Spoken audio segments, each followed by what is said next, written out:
Welcome to my channel. Don't forget to subscribe the channel and like the video. Ready? Start. Officers and officials concerned as well as for safeguarding the government and public interests in the matter of maintaining proper efficiency, full stop.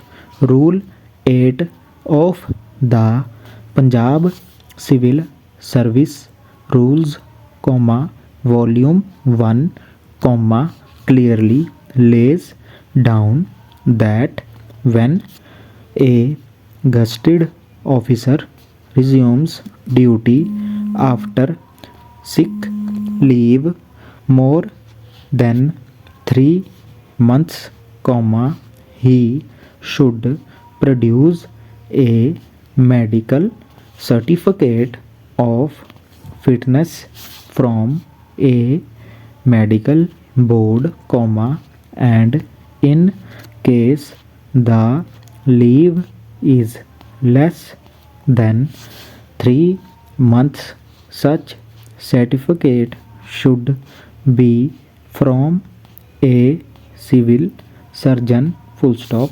Similarly, in the case of non-gazetted employees, they have to produce a certificate from a registered medical practitioner, full stop.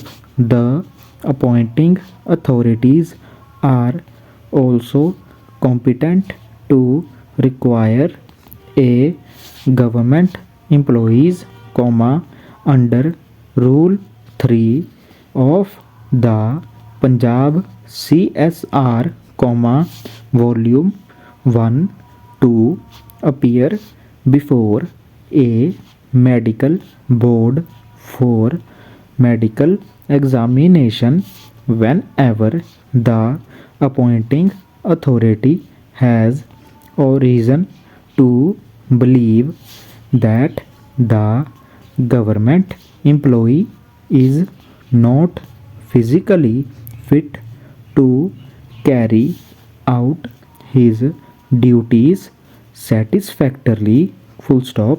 Rule 5 of the Civil Services Rules, volume 2 further provides that government employees can be retired or put on invalid pension on certain grounds as mentioned in the rule, full stop. These instructions may also be brought to the notice of subordinate officers for guidance, full stop. Please acknowledge receipt, full stop.